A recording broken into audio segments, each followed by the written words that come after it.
lupa nih mungkin. Karena saya belajar untuk merenung, belajar untuk melihat flashback kehidupan saya atau inner child saya nih. Pengalaman dari saya kecil. Oh ya ini dia. Oh ini dia masalahnya. Oh ini dia. Oh kenapa saya akhirnya makin narkoba? Oh saya dulu seorang broken home. Jadi saya punya kekecewaan dalam diri saya gitu, yang saya tuh nggak bisa ungkapkan ke orang tua, sehingga akhirnya saya pendem gitu kan. Selamat siang, halo guys, seluruh masyarakat Indonesia. Pada kesempatan hari ini saya kedatangan tamu yang luar biasa, Saudara Sandi Tumiwa, yang bersangkutan pernah terlibat narkoba. Mari kita dengarkan kesaksian bagaimana yang bersangkutan bisa sembuh dari narkoba dan menjadi pribadi yang berbeda setelah sembuh.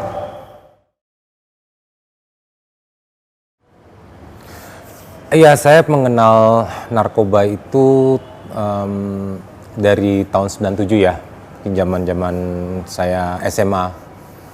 Biasa nama anak gaul, kita bergaul, terus akhirnya saya pertama kali mencoba yaitu putau ya dulu. Saya pakai putau tahun 97 itu bersama kawan-kawan juga. Karena saya pengen dianggap aja gitu, dianggap keren gitu. Ini gue pakai putau loh, kayak gue mau eksistensi, saya mau tuh eksistensi ini loh diri saya coba-coba akhirnya. Tapi saya pada waktu itu bersyukur, kenapa? Ya bersyukur dan sedih dan bersyukur sih. Saya punya sahabat namanya Nakia itu meninggal. Dia ternyata banyak banget suntikannya di tangannya. Dan saya dikasih tahu sama keluarganya dia meninggal, dikasih lihat banyak tangannya kesuntikan semua. Dari situ saya berhenti. Tapi saya kan nggak tahu pendidikannya. Saya nggak tahu pengetahuan itu. Akhirnya saya mulai gantilah dengan berarti putau parah nih, saya nggak mau, gue serem gitu kan. Saya sedih banget di situ beneran. Tapi saya pakai sampai bikin bikin band namanya Nakia dulu. Waktu itu sama Irma Darmawangsa. Ada artis ya, Irma Darmawangsa, saya bikin band nyanyi di daerah suatu kafe kan di sana tahun 97 ya, 97-an. Udah setelah itu saya mulai coba yang lain dengan coba yang namanya Inex. Bergaul sama yang lainnya namanya Dugem, tempat Dugem. Karena kan saya nggak tahu pengetahuan itu mengenai putau. Ya saya tahu teman saya meninggal, sahabat saya, orang terdekat saya meninggal, saya berhenti gitu. Saya nggak tahu juga, makanya karena saya nggak tahu itu akhirnya saya coba yang lain karena katanya fun, ya bener, akhirnya fun, seneng. Sampai singkat cerita saya mencoba yang substance yang zat yang saya suka, itu adalah sabu. Gitu. Itulah rangkaian saya mengenal.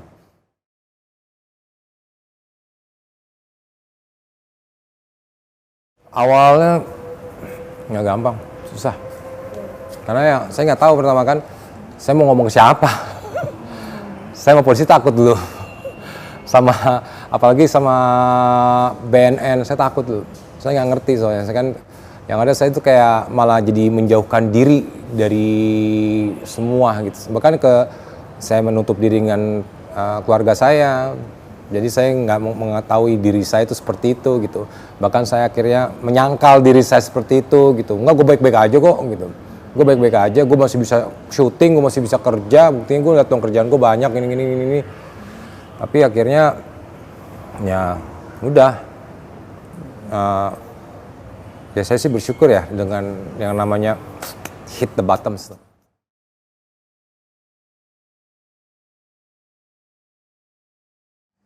At the end memang hal yang bikin saya bisa lepas ibu saya, peran keluarga saya, almarhum ibu saya. Sebelum dia meninggal, dia memberikan pesan sama saya. Saya lagi di dalam waktu era pandemi kan, dari Salemba hanya bisa memberikan video call ya. Karena untuk bisa berhubungan dengan keluarga.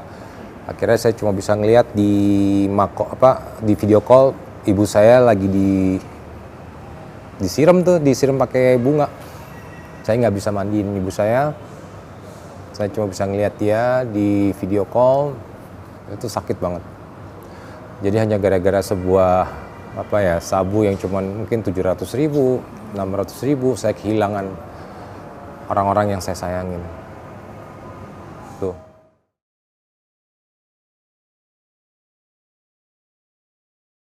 Ya akhirnya waktu itu kan saya pas kan berkas saya waktu itu kan di Mahkamah Agung saya mendapatkan 127, saya bersyukur. Akhirnya saya direhab kan, memang akhirnya kan tapi karena lama waktunya akhirnya saya selesai di setahun 5 bulan ya, karena kan lama persidangan ya. Akhirnya waktunya nggak cukup, saya bebas murni ya, sehingga akhirnya saya sendiri memilih. Karena waktu itu juga almarhum ibu saya waktu sempat kan pernah kunjung datang ke tempat saya ditahan dulu kan di Salma, bilang kamu kapan sih direhab gitu. Mama pengen kamu direhab perusahaan gitu. Nah, itu yang selalu terngiang-ngiang saya, amanah mama saya itu minta saya direhab. Terus akhirnya beliau mengamanahkan saya, mama tuh nggak pengen apa-apa sama kamu San, mama cuma pengen kamu tuh jadi anak yang baik. Jadi 2 poin itu gitu. Sehingga akhirnya pas saya keluar dari tahanan, saya langsung meminta untuk ke rehabilitasi. Memang saya waktu itu kan diarahkan sama lawyer saya tidak ke BNN waktu itu ya, ke rehab yang lain gitu. Makanya dari sini pun saya terus ingin mendekatkan diri saya kepada tempat rehabilitasi center kan. Karena apa? Saya ingin terus mendapatkan pengajaran itu. Memang waktu di tempat rehabilitasi mengatakan, pertama-tama kamu harus sadar kalau kamu itu udah berantakan. Saya pas di dalam isolasi, waktu saya akhirnya memilih ke tempat rehabilitasi itu, ya saya dibilang sama salah satu konselor bilang begitu, kamu harus sadar kalau kamu tuh berantakan.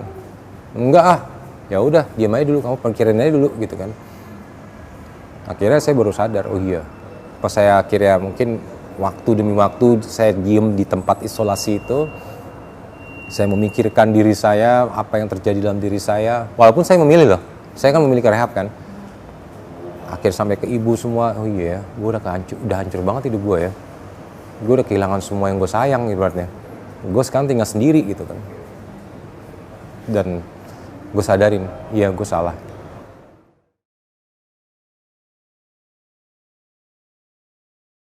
Ya intinya perbandingannya, ketika kamu make dan kamu nggak make, bagaimana? Karena kita kan denial, saya kan merasa denial, maksudnya nggak mungkin lah gue begini, enggak, gue masih bisa kerja, masih ini. Tapi kan secara langsung kalau kita ngeliat flashback belakang, apa yang kita dapat positifnya, apa yang kita dapat negatifnya kan. Ternyata yang saya sadarin dalam diri saya banyak banget negatifnya.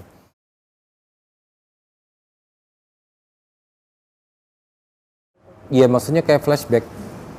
Jadi kan pas saya sadari pas di isolasi itu, memang ada namanya kan isolasi mandiri ya. Kita harus diem di tempat, nggak bisa ngapain. Kita kan biasanya kan struggle pengen cari barang itu kan. Kalau kita yang namanya udah sogas ya udah parah, gue pengen banget nyari itu barang. Gue pengen mau nyabu, gue pengen banget misalnya kalau gue saya sukanya kan itu sabu. Saya pengen banget cari gitu. Tapi saya didiemin di situ kan. Saya kan mau pakai cara gimana intrik saya ya bukan gimana caranya saya bisa mendapatkan barang ini. Tapi kan akhirnya saya nggak bisa karena kan di kerangkeng. Ya udah, akhirnya saya cuma bisa merenung. Akhirnya saya cuma bisa sujud ya dengan ajaran agama saya ya. Saya sujud doa. Akhirnya di situ saya merenung atau namanya tafakur, merenung. Akhirnya saya memikirkan, oh iya, makanya saya bisa tahu. Dulu kan saya lupa nih mungkin, karena saya belajar untuk merenung, belajar untuk melihat flashback kehidupan saya atau inner child saya nih, pengalaman dari saya masih kecil. Oh iya ini dia. Oh ini dia masalahnya. Oh ini dia. Oh kenapa saya akhirnya makin narkoba? Oh saya dulu seorang broken home. Jadi saya punya kekecewaan dalam diri saya gitu, yang saya tuh nggak bisa ungkapkan ke orang tua, sehingga akhirnya saya pendem gitu kan. Dan akhirnya timbullah kekecewaan itu. Akhirnya ada teman-teman atau lingkungan yang lain yang mensupport saya, yang bisa akhirnya menghilangkan kekecewaan, yang terkesan bisa menghilangkan kekecewaan saya.